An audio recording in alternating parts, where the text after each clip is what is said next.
Yes, it's not only the subclinical depression that gets benefited from physical activity or exercise. Clinical depression gets equally benefited from physical activity. There have been a lot of research in the past years that concludes that exercise acts as a medicine for clinical depression. Now let's see how. First of all, exercise increases endorphin neurotransmitters in brain, which you know from my previous videos. It's a painkiller neurotransmitter, also included in the category of happiness neurotransmitters. It deals with physical as well as the emotional pain.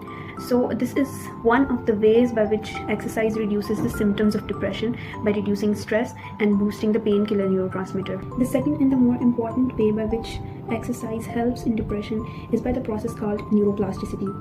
Neuroplasticity is the process by which the brain has the capacity to mold the neurons, to learn new things, and to adapt into the new and different environments. So exercise increases neuroplasticity just like other antidepressants. For example, SSRIs that are considered to be the first line drugs that we prescribe in the patients of depression, anxiety, and many other psychological disorders, which explains how exercise acts as a medicine in clinical depression. Third, exercise decreases inflammation in the whole body as well as in the brain, which explains how it helps in the recovery from mental health diseases and disorders. And finally, it has some psychological benefits. It provides psychological distraction from the negative thinking and provides the good usage of time. Exercise has a tremendous benefit of fighting addictions by preventing, helping in the treatment and in the rehab periods of addiction. It must be surprising to know that people who do gym regularly are less likely to become addicts. The experiments were conducted on the rat brain, and this phenomenon was seen in the rat brains, but the same phenomenon is now being seen in the human brains by different experiments. So how does this happen?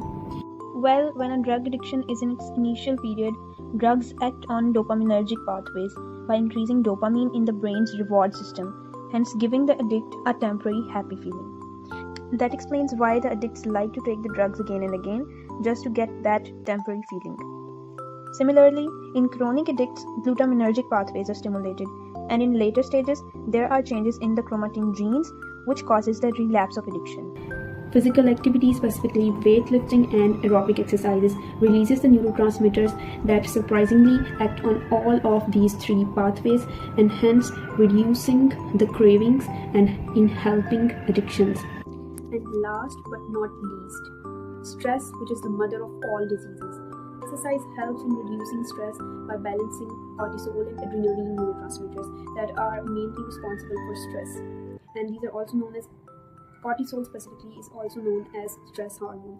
It's very important in chronic stress, and exercise, not only exercise but also the physical activity balances this stress hormone, which prevents the chronic stress, and it reduces many of the psychological and mental health diseases indirectly. So I hope you found this video useful. Thanks for watching.